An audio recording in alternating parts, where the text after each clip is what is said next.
Hi, I'm Elliott and this is Mental Floss on YouTube. Today I'm going to talk about some misconceptions about United States money and finance.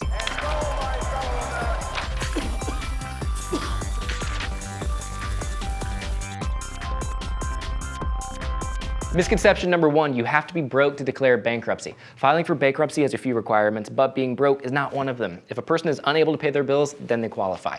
And after filing, many people are allowed to keep some property and funds. The actual amount varies from state to state, but the goal here is to give the person something to support themselves. Misconception number two, wills determine who gets someone's money after they die. Actually, beneficiaries override wills. This means that if someone shares joint accounts like bank accounts, saving bonds, or retirement accounts with a person, that is the person who legally receives the money after a death. According to the Wall Street Journal, because these beneficiary designations override your will, they need to be carefully coordinated with your overall estate plan. Speaking of wills, misconception number three, you can inherit debt. Most of the time, debt is the estate's responsibility. So basically, the money and assets left after a person's death will be used to pay off debt. If there's not enough money there, the debt usually just goes away. It doesn't get passed on to someone else. And this is related to what I was just talking about. If you're a beneficiary on someone's account, then that money goes to you, not creditors. But if not, that money is put to the estate and can be used to pay off the deceased person's debt. Misconception number four, you only have one credit score. As you may know, your credit score is a number that tells lenders how likely you are to repay loans or debts. What you may not know is that you have more than one credit score. Some believe that there is only one per person and it's determined by the government, but companies known as credit reporting agencies or CRAs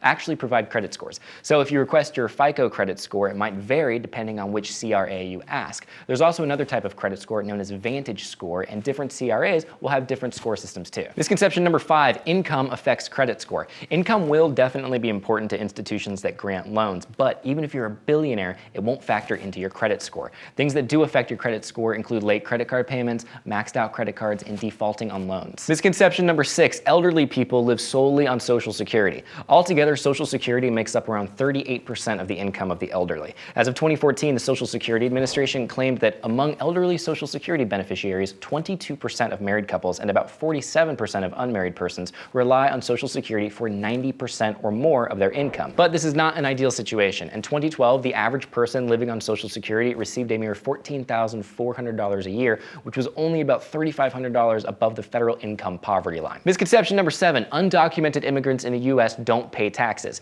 In 2010, undocumented immigrants paid $10.6 billion in state and local taxes. $2.2 billion of that came exclusively from undocumented immigrants in California. They pay many taxes at both the federal and state level, including income, property, and sales taxes. Misconception number eight, most products that Americans spend their money on are made in China.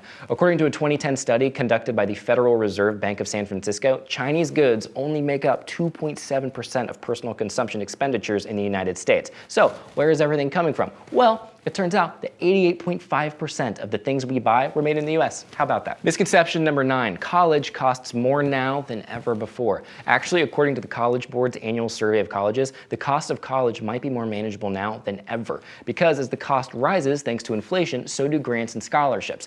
Factoring in grants and scholarships, the median annual cost of a private college in 1992 was $10,010. In 2014, it was $13,380. So yes, the cost has risen, but it's not increasing at 3 times the rate of inflation as some claim. It also depends on a family's means. Like according to Bloomberg Business, wealthier families now pay more than ever to send their children to college. But for much of the middle class, the real net cost of college has not changed significantly. For much of the poor, the expansion of aid has increased the accessibility and affordability of a college education. Misconception number 10, money can or alternatively cannot buy happiness. Okay, so we usually don't mess with like philosophical questions here on Mental Floss, but there have been some interesting studies on this, so we're going to talk about it. Many experts claim that money brings happiness to a certain point. Then there's a drop-off. Like a 2010 study conducted by one economist and one psychologist found that, quote, beyond $75,000, money is important for life evaluation, but does nothing for happiness, enjoyment, sadness, or stress. Both factors are important. It's good to have high emotional well-being, but it's also good to think your life is going well. And research done at the University of Pennsylvania and the University of Michigan examined the happiness of countries compared with their per capita GDP. They found that richer people tended to be happier, and they did not observe the plateau at $75,000 that the other study did. So let's just all make a lot of money and then see what happens. And if you're still sad, let me know. And I'll be like, I'm so sorry, I'll take all your money. If you have a topic for an upcoming Misconceptions episode that you would like to see, leave it in the comments. Thank you for watching Misconceptions on Mental Floss on YouTube, and I will see you next week.